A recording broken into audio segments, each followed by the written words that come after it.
Love Solves the Problem. Written by Barbara Cartland. Narrated by Anthony Wren. Chapter 1, 1855. I am afraid, your ladyship, I have bad news to tell you, the man said slowly, as if every word was difficult for him. Lady Sheila Rosswood gave a sigh and replied in a low voice, "I was expecting it. You mean that my father has left no money at all?" "There are, unfortunately," the man added, "a few debts, but I feel that they will be taken over by the new Earl to the estate." Lady Sheila thought that this was doubtful, but she did not say so aloud. She merely inquired, "Is there anything left of my mother's money, which she left me in her will?" The man, who was a senior banker from the local bank, then looked down at his papers and answered, "I was rather afraid that your ladyship might ask that question. The answer is that the money was spent by your father in the last desperate gamble that proved, just like so many of the others, to be completely and hopelessly unsuccessful." Sheila sighed.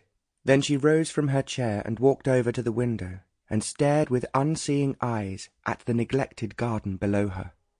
It seemed to her almost impossible that her father could have been quite so foolish as to risk everything he had in spurious get-rich-quick companies that inevitably failed, usually before they had been launched for more than 6 months. He had been so certain that one or another of his schemes would, in his own words, be triumphant, that he continued to throw his money away, even after his family and his friends begged him to be more cautious. He had always, Sheila thought, looked on life as a bit of a joke. The fact that he was growing poorer and poorer had merely made him take greater risks. He then became even more careless in investing his money than he had been before. And so, now that he was dead, Sheila had to know exactly what her position was well before the new Earl of Rosswood arrived. The hall, which had been in the Rosswood family for 5 generations, was in a bad state of repair, with rotten woodwork and even broken windows. But it was undoubtedly a beautiful building, and its contents, which were entailed, were extremely valuable. It was very fortunate, as Lady Sheila was so aware, that her father had not been able to squander the family paintings and antique furniture in all his hopeless efforts to make himself a millionaire. But because he had been brought up, since he was a small boy, to believe that his family came first, he had not touched any of the fine paintings that hung on the walls of the house, nor the ancient silver that was the envy of a great number of other earls who could not put on such a display. They were therefore at a disadvantage when it came to boasting of what they owned.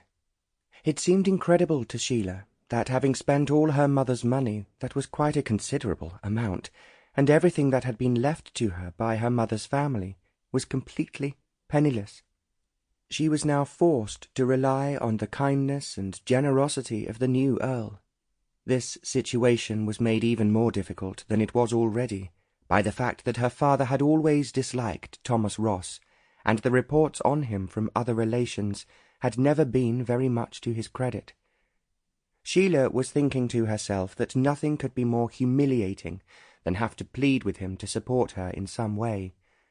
Although she had not met him in nearly 10 years, she had always thought of him as being a grim and rather disagreeable man. As she had been very young at the time, she might of course have been mistaken. Yet she was almost sure that, as for years her father had deliberately ignored Thomas and avoided every chance of meeting him, he would hardly in the circumstances feel kindly towards her. It also went against the grain in every possible way for her to have to ask for any money, and especially so from a member of her own family, let alone a man who had been cold-shouldered by her father for so long. Thomas had also, she understood, been particularly disliked by her mother. Because she suddenly felt helpless, Sheila turned from the window to say to the man who had come from the bank, "What can I do, Mr. Cole?" It was, although she did not mean it to be, a cry for help.